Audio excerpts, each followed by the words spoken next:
तमाम दोस्तों को इस वीडियो में मेरी तरफ से अस्सलाम वालेकुम। इस वीडियो का मौजू है इमरान खान के बारे में जो 20 जून को पेश गोइयाँ आइंदा हफ्ते के बारे में रिकॉर्ड की थी।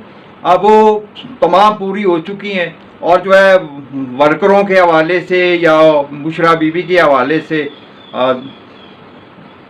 ये खबर सुने आप जो 20 जून को रिकॉर्ड की थी।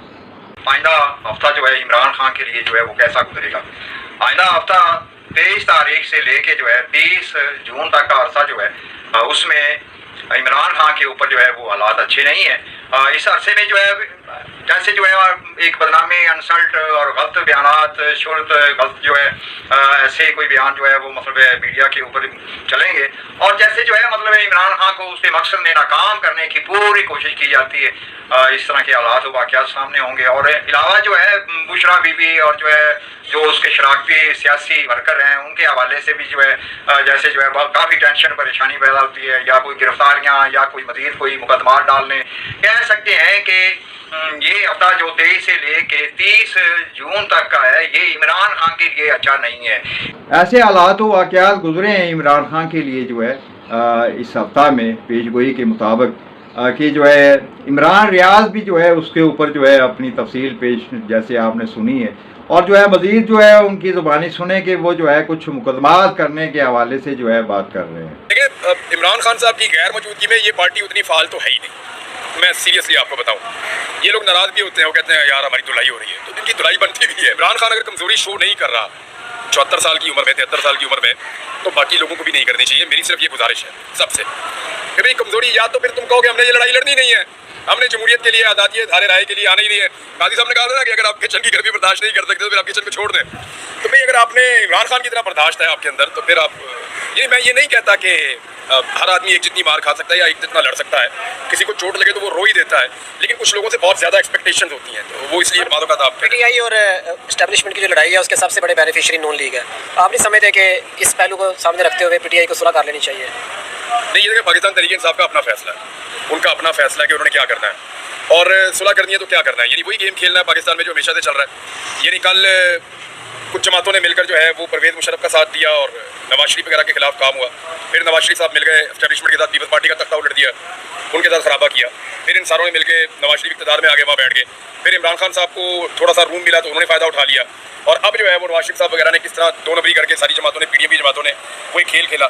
तो क्या पाकिस्तान तहरीक इंसाफ को वापस जाके वही खेल खेलना चाहिए? मेरा नहीं ख्याल। अगर कहीं सुलह होनी चाहिए या सबको बैठना चाहिए तो इस नुक्ते पे बैठना चाहिए कि पाकिस्तान के निज़ाम को, पाकिस्तान की हुकूमत को, पाकिस्तान के फ़ैसलों को क्या अवाम के मुंतखब किए हुए नुमाइंदे करेंगे या जो गैर मुंतखब लोग हैं वो करेंगे। तो इसके ऊपर कंसेंसस होना चाहिए और ये सियासी लोगों में ही होना चाहिए। मेरी हालत किसी ने ख़राब की है तो वो कौन था, वो ये बताएं। वो ये बताएं कि मेरे साथ हुआ क्या था, क्या उसकी वो मजम्मत करने की जुर्रत करते हैं? क्या शाहिद आफरीदी में इतनी इखलाकी जुर्रत मौजूद है कि वो एक दफ़ा कहे कि इद्दत वाला केस इमरान खान के खिलाफ जो बनाया वो घटिया और ज़्यादती और मैं इसकी मजम्मत करता हूँ? क्या वो ये कह सकते हैं? क्या वो ये कह सकते हैं कि जिन लोगों को गायब किया गया और उनके ऊपर टॉर्चर किया गया और उनकी हालत बिगाड़ दी गई, मैं इसकी मजम्मत करता हूँ और इसे गलत समझता हूँ? तो जब ये इखलाकी जुर्रत नहीं है तो लोगों का मजाक ना उठाइएगा। आप अपनी वीडियो के आखिर में कहते हैं कि अपना ख्याल रखिएगा और अपने इस चैनल का भी। चैनल का ख्याल कैसे रखें? उन लोगों को अच्छे से आता है ख्याल रखना। मैं सिर्फ वो पहले भी वो सवाल कर रहे थे गेम के बारे में, तो मैं सिर्फ सिंपली आप लोगों को ये बता दूं कि वैसे पहले ये सवाल हुए हैं। मैं क्लियर आपको कर देता हूं कि मेरा किसी किस्म का कोई तनाज़ा अफरीदी साहब से नहीं है। ही वॉज अ प्लेयर और वो अभी भी एक बड़े अच्छे हीरो हैं, मैं उनको पसंद करता हूँ। लेकिन मामला पता क्या है? मामला ये है कि वो अपनी पॉलिटिकल चॉइस को या तो क्लियर करें। लेकिन ये बड़ा अजीब लगता है कि आप कहते हैं जी मैं न्यूट्रल हूँ और आप एक साइड को मारते हैं और दूसरी साइड को आप कुशन देते हैं। यानी आज वो कह रहे हैं कि जी आप 10 साल हुकूमत चलने दें। इमरान खान साहब के दौर में वो ऐसा नहीं कहते थे। इमरान खान साहब के दौर में उनको महंगाई भी ज़्यादा लगती थी, बैड गवर्नेंस भी लगती थी और करप्शन भी लगती थी। आज हालात पहले से कई गुना ज़्यादा बुरे हैं तो उनको ऐसा नहीं लगता। किसी एक जुल्म, ज़्यादती और जबर के ऊपर उन्होंने कोई 4 लफ्ज़ बोले हों तो उन्होंने नहीं बोले। हाँ, यही अगर इमरान खान के दौर में इसका आश्रय अशीर भी हो जाता तो वो शोर मचा देते। तो मेरा ये कहना है कि आपकी एक पॉलिटिकल चॉइस है, उसमें खुलकर आए। आप ये ना करें कि मैं इमरान खान मेरे ये हैं मेरे वो हैं और फिर साथ में आप उनको पॉलिटिकली डैमेज भी करें। हाँ, पॉलिटिकल आपकी चॉइस है, मैं बड़ा रिस्पेक्ट करता हूँ कि वो आए, आकर अपनी पॉलिटिक्स करें। बहुत सारे और लोग हैं, कोई इमरान खान के हक में पॉलिटिक्स कर रहा है, कोई उसके खिलाफ पॉलिटिक्स कर रहा है, ये सबका राइट है। और जहाँ तक बात है ना दूसरी कि गेम की, तो मेरा भाई एक सजेशन थी कि क्योंकि उनके दामाद क्रिकेट खेलते हैं कौमी टीम में और he is one of the best, यानी पूरी दुनिया में इसकी टक्कर का बॉलर नहीं है।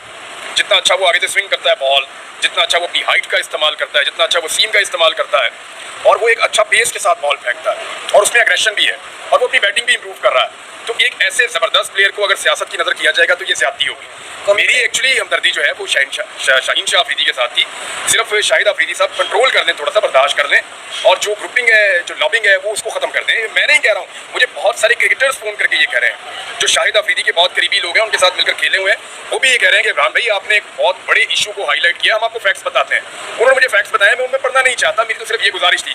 वो फिर ज़ातियात पे उतर आए और ज़ात पे अटैक करना शुरू कर दिया, ज़ाती बातें करना शुरू कर दी। तो ये बड़ी कमज़ोरी है जो उन्होंने शो की कि यहाँ पे गवर्नमेंट ने गारंटी किया था कि कोई प्रॉब्लम नहीं होगा, उसके बावजूद प्रॉब्लम किया गया।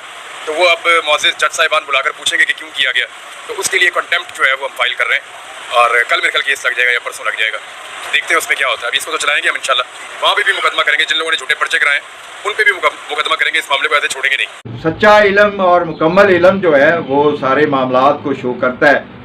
वो ख्वाह किसी शख्सियत के बारे में हो, मुल्क के बारे में हो, इदारे के बारे में हो, जमात के बारे में हो, किसी लीडर के बारे में हो, तो जो है एडवांस जो है जो कुदरत की तरफ से जो है असरात तो उनके ज़ेरे तहत हालात ज़ाहिर होने वाले होते हैं, तो उनको जो है बिल्कुल इल्म शो करता है। तमाम दोस्तों को जो है रिक्वेस्ट है कि अगर वीडियो अच्छी लगे तो जो है अपने दोस्तों में जो है ज़रूर शेयर करना। तमाम दोस्तों को इस वीडियो में मेरी तरफ से वस्सलाम।